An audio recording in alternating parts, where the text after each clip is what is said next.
Hola a todos. Bueno, como recién me presentaron, soy Bruno, trabajo en la empresa Tecmae. Ahí trabajamos con distintas tecnologías, no solo impresión 3D. Hoy vengo a dar una charla principalmente por la parte del área de impresión 3D. Nosotros no nos dedicamos a la parte de plásticos, nos dedicamos principalmente a la parte de metales. Vamos a seguir un poco, voy a aprovechar y me voy a sumar un poco a la conversación de Ricardo y de no me acuerdo el nombre, que estaba recién charlando, la chica del hospital, no me acuerdo el nombre, pero vamos a seguir un poco por ahí, vamos a seguir un poco por la parte de innovación médica, vamos a ir un poquito más lejos de la charla que vimos recién vimos toda la parte de guías quirúrgicas, de toda la parte FDM, de planificación quirúrgica previa a la cirugía, pero acá vamos a ver lo que se puede hacer con las nuevas tecnologías de impresión 3D. Como comentaba Ricardo hace unas charlas, dos charlas, perdón, él comentaba de que en su momento estaba Stratasys con la patente de FDM y después de un tiempo se liberó esa patente y empezaron a abrirse eh, distintas marcas mucho más económicas que presentaban la posibilidad de imprimir en FDM con muchísimo menor costo de inversión. En este caso, yo les voy a presentar una marca que se llama ePlus. En el caso particular de un cliente nuestro, tenemos varios clientes ya con este tipo de máquinas. La marca ePlus la vamos a ver un poco más adelante, esto es un breve resumen. Es una marca china que ofrece tecnología de impresión 3D en metal. Trabajamos en todo lo que es la tecnología MPBF, Metal Powder Bed Fusion, lo cual permite tener muy buena precisión y tolerancias que quizás, recién escuchaba una de las preguntas de por qué no PIC y sí titanio. Si bien el PIC es caro, igual que el titanio en polvo, que también es bastante costoso, logramos algo que se conoce como estructuras tradiculares para la osteointegración. Así que bueno, vamos a comenzar.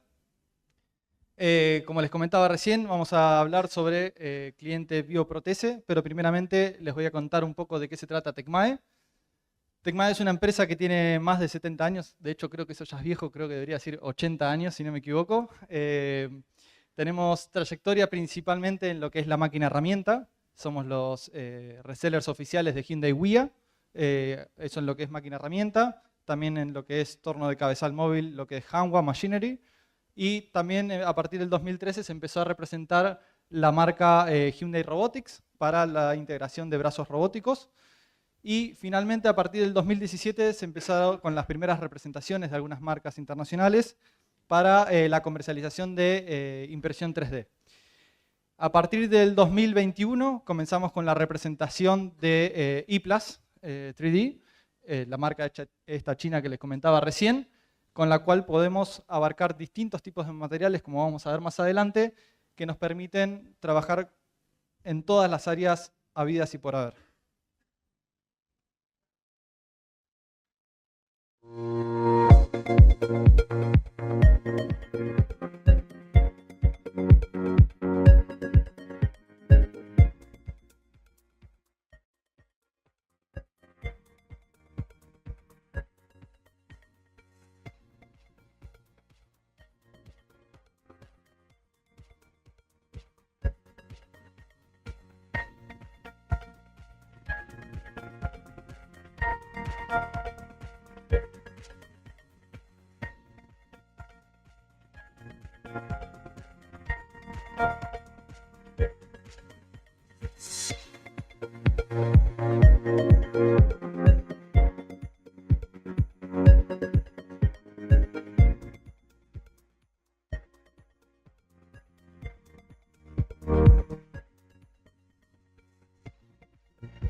Bueno, este es un breve resumen de todo lo que estamos trabajando en Tecmae.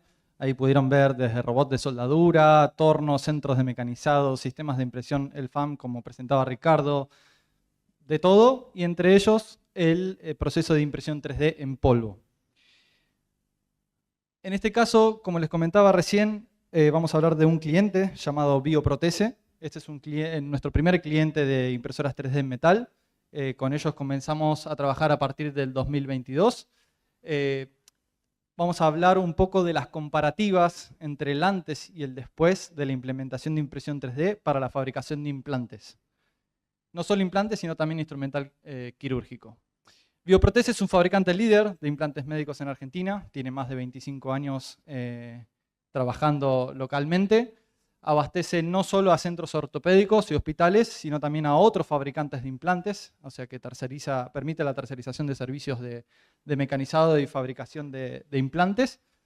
Históricamente se dedicaba a los implantes estándar. El que está en el rubro médico seguramente va a saber escuchar de placas, de tornillos, de implantes.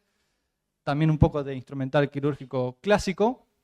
Y en ese momento no tenía la posibilidad de trabajar rentablemente para toda la parte de implantes customizados.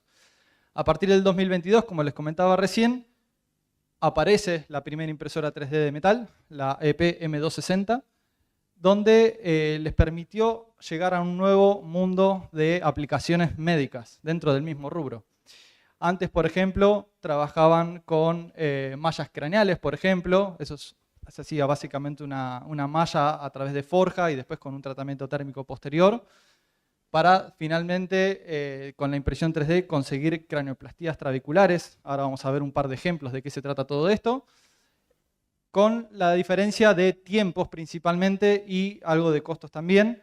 Vamos a ver que con las mallas craneales, por ejemplo, tardaban semanas en fabricarse, porque lleva un tiempo prolongado hacer una malla craneal, y con las cranioplastías trabeculares tienen mallas básicamente de un día para el otro.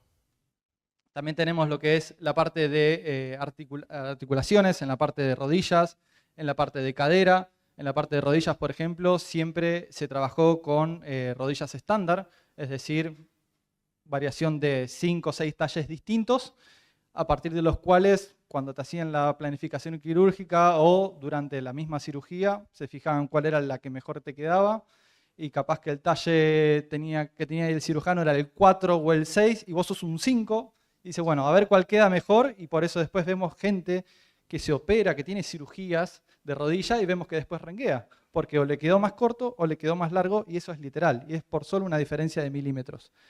Y en el caso de impresión 3D en metal, permite realizar rodillas personalizadas.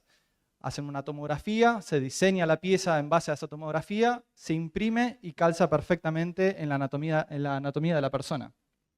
Tenemos lo que es la parte de cadera. Anteriormente Bioprotese ofrecía lo que es la parte de caderas cementadas. Esto quiere decir, básicamente se pone un cemento de contacto biocompatible que permite la unión del cotilo, que es la parte de la cadera, para que se le pegue el implante al hueso. Actualmente utilizan caderas no cementadas, no utilizan más este componente químico, por lo cual la cirugía, el postoperatorio es mucho más rápido y de mejor calidad para el paciente principalmente, permitiendo la osteointegración, que es el crecimiento del hueso dentro de la misma pieza fabricada. En este caso, bueno, ellos fueron desde lo mecanizado a lo que es la parte de impresión 3D. Acá vemos en esta imagen, me corro del medio, vemos lo que es un implante craneal. Allá arriba tenemos algunos cotilos, que ahora vamos a ver otros ejemplos. Básicamente, lo que ellos lograron anteriormente era partir de un bloque, partir de una barra, mecanizar la pieza. Se tardaba de 1 a 2 semanas, había un alto desperdicio del material. Y solo para la etapa cruda. ¿Qué significa la etapa cruda? Donde se llegaba a la dimensión general de la pieza y después, algunas veces por fallos en el diseño, porque tampoco tenían tan implementada la parte de diseño digital, había que hacerle algunos retoques dentro del mismo quirófano para ajustarlo al paciente. A esto se le tomaban más retomas del material, porque a veces venía la pieza y se rechazaba porque estaba mal mecanizada. porque en la parte de mecanizado es bastante programación en máquina. Se usa CAD/CAM en Argentina, pero no tanto como nos gustaría a nosotros. Y entonces generaba rechazos de control de calidad. En el caso de la impresión 3D, el implante ya es personalizado, no es algo estándar. Se fabrica en horas y no en semanas. Estamos hablando de 24 o 48 horas, esa pieza ya se puede estar implantando. Mayor precisión y desperdicio ínfimo de material. Vamos a ver un poco más adelante, les voy a explicar a grandes rasgos cómo se recupera este material. Posibilidad de estructuras complejas, como lo que es la parte de estructuras trabeculares. Y el perfit en el hueso del paciente, que el perfit básicamente es cómo calza el implante sobre el hueso. Otra de las ventajas de la fabricación aditiva para esta empresa fue que muchos clientes ya tienen su propio instrumental en PIC. Esto quiere decir, compraron el instrumental quirúrgico, dijeron, hay que hacer esta cirugía, necesito este implante, y de repente le venden tornillos que no son correspondientes, para dar un ejemplo, ¿no? Tornillos que no son correspondientes a la medida de ese instrumental. Entonces, ¿qué se hace en este caso? Se imprime justamente la pieza adaptada al destornillador, por poner un ejemplo. Entonces ya no es más buscar un destornillador para la pieza, sino hacer la pieza para el destornillador que tenemos disponible. También adapta los cage a ese instrumental, por lo que el cliente no tiene que invertir nuevamente, y la posibilidad de hacer reposiciones en pequeñas cantidades.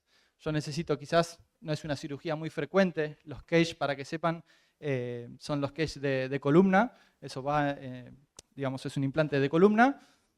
No me voy a poner muy técnico con esto, pero básicamente, me voy a correr del medio, básicamente con estos cage, si no tengo una cirugía constante, no es algo continuo que suelo hacer, simplemente necesito quizás un cage y no voy a comprarte un instrumental quirúrgico para un cage. Simplemente pido que me fabriquen el cage al instrumental que yo ya tengo. Bien, otra de las ventajas que tuvo esta empresa es la capacidad para cubrir urgencias. Como les comentaba recién, ya no se tarda una semana, 2 semanas, sino que simplemente se tardan horas. Por lo tanto, el paciente, mientras está en cuidados intensivos y en cuidados paliativos, estamos hablando de casos muy graves, pueden tener el implante en menos de 48 horas.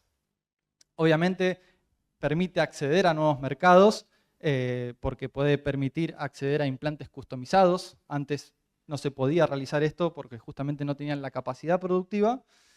Y obviamente le permitió el desarrollo de nuevos productos, como vimos inicialmente, en la parte de cotilos y tallos no cementados para evitar la utilización de componentes químicos dentro del cuerpo.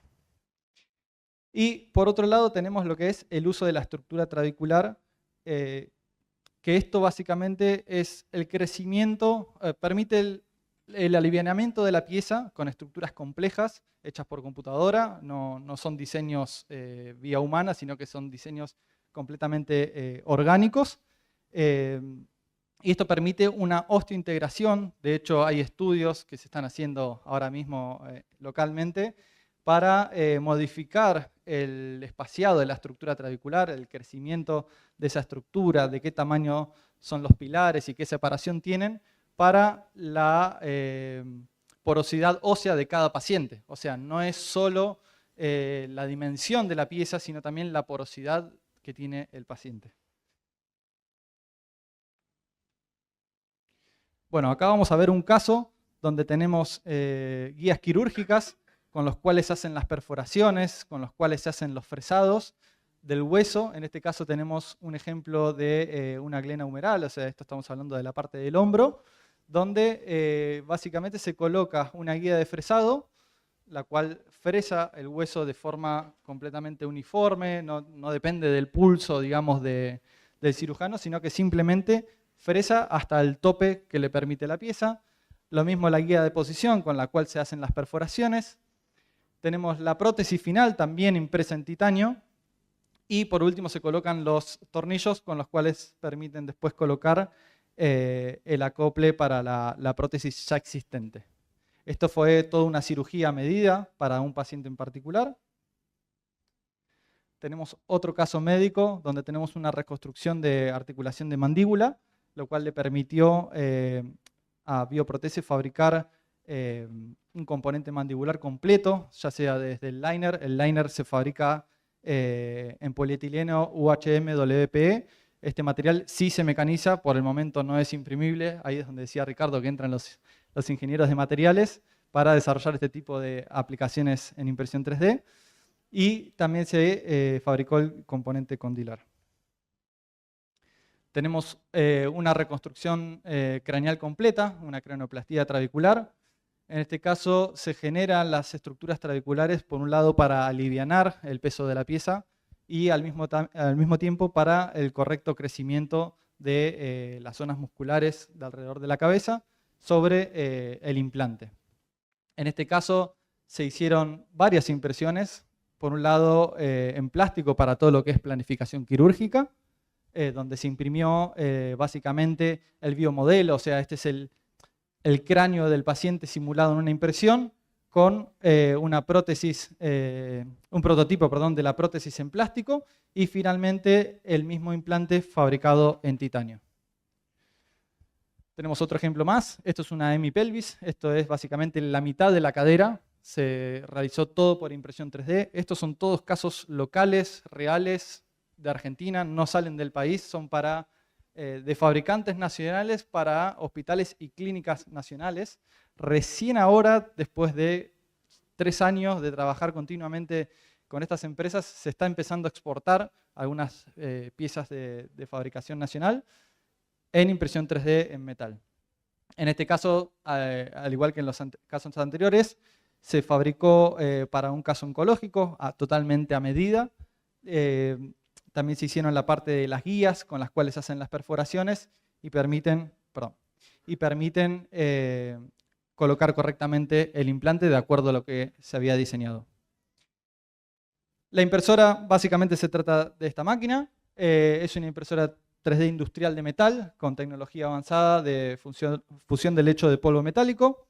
Es capaz de convertir fácilmente diseños digitales en piezas metálicas de estructuras muy complejas y de alto rendimiento, como veíamos recién en toda la parte de implantes médicos. Esta máquina en particular tiene 260 x 260 x 390 de volumen de impresión, es bastante estándar. La impresora les va a parecer muchísimo más grande con respecto al volumen de impresión, pero todo esto se trata de generar una atmósfera controlada dentro de la cabina de impresión, con la cual se inertiza, se evita la oxidación del material y se asegura siempre la biocompatibilidad de los materiales y del implante, ¿no?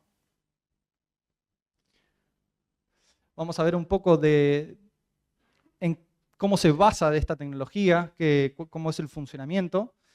Básicamente se trabaja desde un principio con la emisión del láser. Vamos a contar con una fuente láser, en este caso de 500 watts. Va a haber un sistema de transmisión del láser con un sistema de colimador y de enfoque que va a llegar a un galvanómetro. El galvanómetro va a trabajar con dos sistemas de espejos, los cuales va a poder hacer el escaneo del láser sobre una superficie metálica. En esta superficie metálica tengo una capa muy fina de material en polvo. En este caso, por ejemplo, Bioprotese trabaja con capas de entre 30 y 60 micrones de altura de capa con el material en polvo. Se genera la fusión del material con el mismo escaneo del láser. Finalmente se quita la pieza, ¿no?, de la impresora una vez que se conforma. Se extraen los soportes. Los soportes, fue muy interesante la primera vez que vimos esto porque cuando uno ve por primera vez la impresión 3D en metal, piensa en los soportes. Dice, ¿cómo saco los soportes trabajando monomaterial? Bueno, como trabajamos con mucha precisión, el láser tiene 70 micrones de diámetro aproximadamente y trabajamos con polvo de entre 15 y 53 micrones de diámetro de partícula. Podemos tener un muy alto control de la precisión geométrica de la impresión. Esto nos permite generar pequeños picos en el soporte, entre el soporte y la pieza, que sean lo suficientemente resistentes para transmitir temperatura y para resistir mecánicamente al warping de la pieza, y al mismo tiempo lo suficientemente débiles para poder ser extraídos. Entonces se trabaja con un punto de equilibrio constante en todos los soportes que permiten una fácil remoción. Y finalmente, como todo proceso productivo, no siempre es solo una máquina, sino que a veces requerimos otros postprocesos, como puede ser mecanizado, sandblasting, pulido, etcétera, para tener la pieza terminada. Todos estos que ven acá son todos los materiales que se pueden trabajar hoy por hoy con parámetros de impresión por IPLAS. Tenemos desde distintas aleaciones de aluminio, distintas aleaciones de Inconel, que el Inconel básicamente son aleaciones de níquel. Trabajamos también con distintos grados de titanio. Trabajamos con Maragen Steel, trabajamos con inoxidables, refractarios como el tungsteno, cromo cobalto, cobre. Hay otros más que no se pueden nombrar, pero están dando vueltas. Y al mismo tiempo, en el caso de IPLAS, permite el desarrollo de nuevos materiales. Viene una aplicación muy específica con la cual no se puede hacer con ninguno de estos materiales. Se puede llevar a cabo los análisis necesarios para desarrollar los parámetros de impresión. Te los desarrolla la marca directamente a partir del material que uno le provee y te pasan los parámetros sin ningún problema para que los uses en casa sin costo. Obviamente, durante la validación de estos materiales se hacen análisis mecánicos para analizar las distintas propiedades mecánicas, densidad, resistencia a la tracción, flexión, etc. Y obviamente te envían los reportes de las pruebas solicitadas. En conclusión, básicamente Bioprotese con esta tecnología combina trayectoria industrial con tecnología de vanguardia. Estamos hablando de tecnología que no tiene ni 15 años, básicamente, a nivel público. Pasaron de ser una fábrica de implantes en serie a un aliado estratégico en casos complejos. Ellos permiten abarcar cirugías que antes eran impensadas. Hoy trabajan con clínicas y ortopedias de la TAM. Bioprotese es una de las empresas que está empezando a exportar no solo implantes, sino también cirugías. Hacen toda la planificación quirúrgica previa.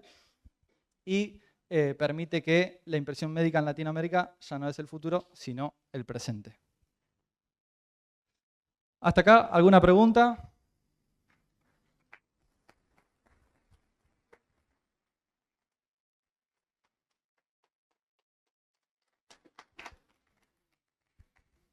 Micrófono. Si no, nos enteran los muchachos de internet. Creo que se fue al baño, me parece. Pero bueno, puedo bajar yo. No tengo problema. Hola, muchas gracias. Quería preguntar el tema de legislación, ¿qué prohíbe o hasta dónde está llegando? Porque como siempre en todos lados, la tecnología va mucho más rápido de lo que se puede legislar. ¿Te referís a implantes? Ok. Bueno, básicamente hay un ente regulador, se llama ANMAT. No sabemos qué va a pasar con ANMAT en el futuro. Pero actualmente ANMAT tiene una serie de requisitos. No son muchos, la verdad, porque justamente, como bien indicabas, la tecnología va más rápido que la legislación, y eso es un problema muchas veces, porque a veces salen al mercado supuestas soluciones que no solucionan tanto como pensamos. Sin embargo, en el caso de Bioprotese, que es esta empresa que hablamos recién, sí trabajó en conjunto con ANMAT para tratar de definir un marco con el cual les permita a ellos validar las piezas y al mismo tiempo ANMAT quedarse tranquilos de que se está trabajando con materiales, por un lado, biocompatibles y por el otro lado, lo que es trabajar en un marco para la competencia, ¿no? Porque viene la competencia y te dice, no, yo lo puedo imprimir en PLA, yo te puedo hacer un implante en PLA. Y no, pero se está trabajando en ese marco actualmente.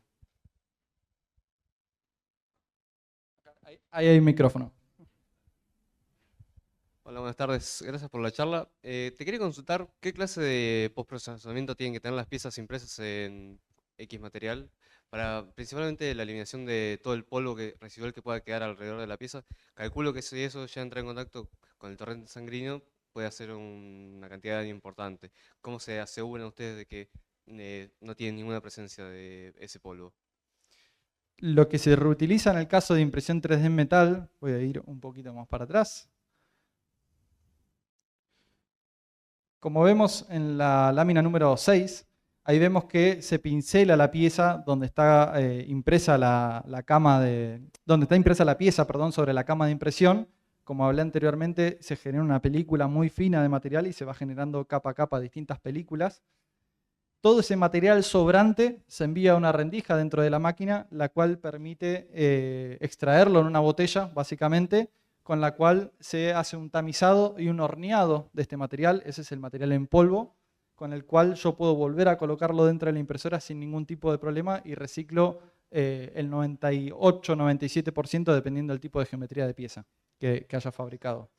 Esto permite una reutilización casi completa de todo el material sobrante. ¿Por qué se pierde material? Porque durante el proceso de escaneado vemos que se generan unas chispas. Estas proyecciones son partículas quizás unidas, por ejemplo, dos partículas del mismo tamaño unidas, y ya tiene una granulometría mayor a la necesaria, a la que yo requiero, digamos, para tener una buena tolerancia. Entonces, esas partículas se extraen a través de un proceso de tamizado, donde se tamiza, básicamente es un filtro, y permite reutilizar el material. Todo lo que es la parte de implantes, bueno, obviamente quedan dentro del cuerpo, eso no hay problema. Y siempre se trabaja con titanio grado 5 y titanio grado 23, que son con bajos intersticiales, lo que permite tener bajo contacto con elementos como el carbono, oxígeno, nitrógeno, etc. No sé si eso responde un poco a tu pregunta.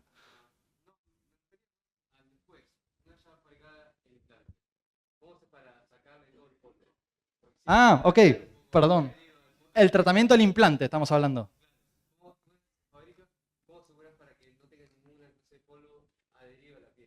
En ese caso, como comentaban en la charla anterior, se trabaja por un lado por inmersión en alcohol isopropílico y por otro lado también se usa una serie de detergentes por lavado en ultrasonido.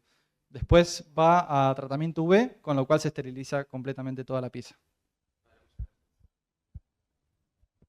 Hola, buenas tardes. Mi pregunta es sobre el tema de materiales en impresión 3D con metales, por una cuestión de que vos antes habías nombrado que también se puede llegar a imprimir aleaciones a base de níquel, como por ejemplo el Inconel 625, 715. ¿Cómo logras fundir un material que justamente es termorresistente, que no permite, por ejemplo, que se levante su temperatura a sí mismo? Bueno, al contrario de lo que se cree, uno piensa en altos puntos de fusión, pero en realidad lo que tiene que pensar acá es en cuánta energía absorbe ese material. Por ejemplo, si yo voy a imprimir aluminio, que tiene un punto de fusión muy bajo, es bastante complejo imprimir porque refleja mucho la energía térmica que emite el láser. ¿Por qué? Por una cuestión de longitud de onda, básicamente. No se trabaja con otras longitudes de onda por una cuestión de costo.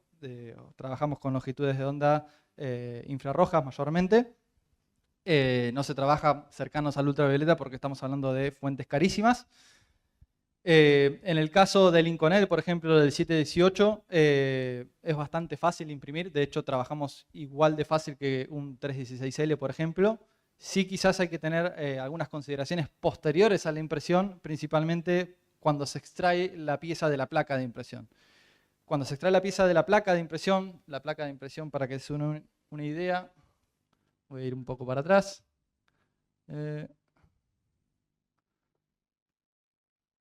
Tiene aproximadamente unos 40 milímetros de espesor, con lo cual la placa de base no se va a doblar nunca. Sin embargo, cuando yo extraigo la pieza de la placa, cuando hago un corte, esto se trabaja por corte por sierra de banda o corte por hilo, por electroerosión. Una vez que se corta, la pieza pasa a tener un trabajo interno con todas las tensiones residuales que quedan por el proceso de impresión, con lo cual tengo que tener cuidado justamente de que no se me deforme la pieza. Actualmente se están trabajando en dos métodos a nivel internacional, localmente se está trabajando uno solo. Lo que se trabaja localmente es básicamente con un tratamiento térmico. Ni bien se termina de imprimir, sin sacar la pieza de la placa, la coloco dentro de un horno con tratamiento térmico con atmósfera controlada para evitar la oxidación de la pieza y libero todas las tensiones internas de la pieza. Básicamente, una alternativa que se está utilizando a nivel global es trabajar con un diseño de impresión. Por ejemplo, yo necesito esta pieza y supongan que tiene una deformación hacia un lateral por X motivo. Entonces, lo que hace el software actualmente es calcular esa deformación, imprime la pieza deformada y cuando libera las tensiones internamente, la pieza queda en la geometría final. No sé si eso responde un poco a tu pregunta. Sí, sí. Ok. Gracias. Mira. Hola, ¿qué tal? Buenas tardes. Primero, gracias por la charla.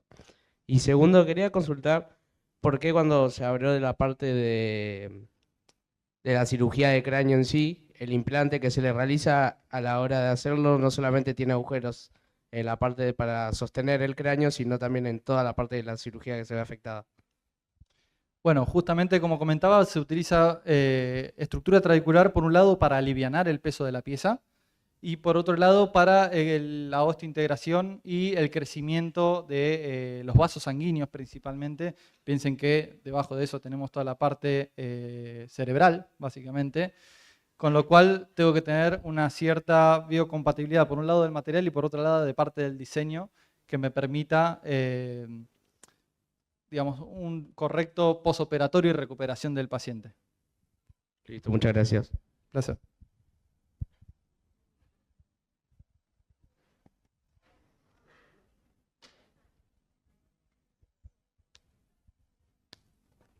Buenas.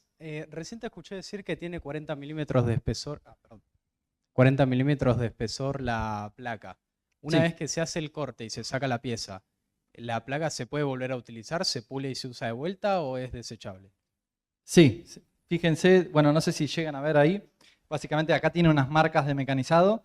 Todas las placas de impresión necesitan una cierta tolerancia geométrica, tanto en paralelismo como en planitud, lo que me va a permitir generar una buena tolerancia dimensional durante el proceso de impresión posterior.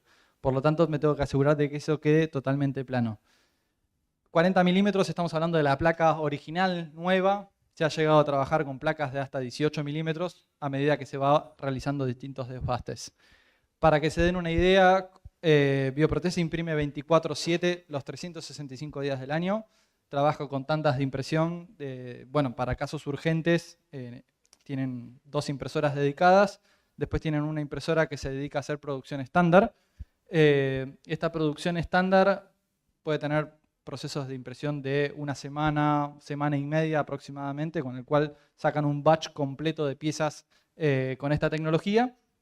Y para que se den una idea, en 3 años creo que tuvieron que cambiar 2 placas aproximadamente. Gracias. Un placer. Hablaste de una diferencia de tiempos importante entre lo que era antes o con otra tecnología y lo que es ahora con esta implementación. ¿Eso permite que mejore la accesibilidad de las personas a este tipo de implantes o es más cara que la anterior? Por la innovación tecnológica, digo, ¿no? Exacto. Vamos a ver un ejemplo. La primera pieza que imprimí con esta gente fue esta de mi pelvis. En este caso, ellos partían de un bloque de titanio grado 5 de aproximadamente 150 milímetros por 200 por 250, si no me equivoco. Utilizaban un quinto eje de CNC con el cual iban a buscar esta geometría final. En el medio todo ese material se desperdicia. Estamos hablando de, no sé, 15.000, 20.000 dólares solo de bloque de material para fabricar una sola pieza, cuando esta pieza actualmente está alrededor de los 1.000, 2.000 dólares aproximadamente de costo. ¿Alguna otra pregunta? ¿No? Ah, acá una mano, 2 manos. Hola, buenas. Mi pregunta es, ¿cómo aseguran que la porosidad trabecular favorezca la osteointegración sin comprometer la resistencia mecánica del implante? Perdón, no entendí. Disculpa, es que lo anoté y necesariamente porque me voy a poner nerviosa. Ok. ¿Cómo aseguran que la porosidad trabecular favorezca la osteointegración sin comprometer la resistencia mecánica del implante? Si también ya hay un ensayo regularizado para asegurar eso, porque tengo entendido que baja la resistencia para asegurar la integración de los vasos sanguíneos, ¿no? Exacto. Bueno, lo que se hizo fueron varios análisis. Básicamente la curva de aprendizaje para este tipo de máquinas se habla de aproximadamente 1 o 2 meses para llegar a usos reales. En el mientras tanto, aprovechamos esa curva de aprendizaje para realizar distintos ensayos con estructuras tradiculares. Existe una serie de ensayos para calcular cuál es la geometría de la estructura tradicular con la cual voy a tener biocompatibilidad con el paciente. Al mismo tiempo, dependiendo del tipo de caso, por ejemplo, cuando se trabaja en tumores óseos, se hacen análisis al paciente de la porosidad ósea para asegurarse de que el material no comprometa esa estructura ósea del paciente previo a la fabricación de la pieza, ¿no? Una vez que el análisis se valida, ya dicen, bueno, vamos a fabricar el implante y se lo implantamos. Y en lo que es la parte de estructuras tradiculares, en cuanto a la geometría, ¿no?, de la estructura, ya se hicieron los ensayos correspondientes y son prácticamente universales. Como comentaba en un principio, actualmente se está trabajando para una personalización mucho más precisa, con la cual se busca un espaciado de estructura tradicular de acuerdo a la porosidad del hueso del área en el que se esté trabajando en el paciente, ¿no? No es la misma la porosidad de un fémur que de un húmero o cualquier otra parte del cuerpo, con lo cual se está trabajando actualmente en ese desarrollo. Ante todo, muchas gracias por la charla, muy interesante ver cómo la experiencia en lo que son máquinas CNC se puede adaptar a las nuevas tecnologías, y con esta línea vos venías comentando que en Argentina somos pioneros y estamos empezando a exportar los modelos. Te quería consultar cuál es la proyección de crecimiento para lo que es Latinoamérica y si se ve que Argentina puede estar a la cabeza de esta innovación en los próximos 5 o 10 años. Bueno, acá les voy a contar un poco de parte de Tecmae, no tanto de esta empresa en particular. En Tecmae empezamos a trabajar en Brasil hace 1 o 2 años aproximadamente para ofrecer esta tecnología, y la verdad que esperábamos encontrarnos con un mercado lleno, con un mercado ocupado, y la verdad que nos encontramos con muy poco, por lo menos en lo que es la parte de implantes médicos. No está tan desarrollado en Latinoamérica. Yo creo que hoy por hoy Argentina es uno de los países, no lo puedo confirmar porque no tengo los datos de todas las impresoras que hay dando vueltas por Latinoamérica, pero creo que está a la cabeza hoy en día gracias a esta tecnología, porque esta marca en particular ofrece máquinas muy económicas, muy accesibles en comparación a otras marcas del mercado, y permitió ser competitivos a nivel internacional. Nosotros estamos compitiendo actualmente con Alemania, con Turquía, con China, con India, de este mismo tipo de implantes, con costos muchísimo más bajos, por justamente que no tenemos la parte de logística, de transporte, de todo el shipping, que encarece bastante este tipo de pieza. Muchísimas gracias, Bruno. Otro aplauso para él, por favor.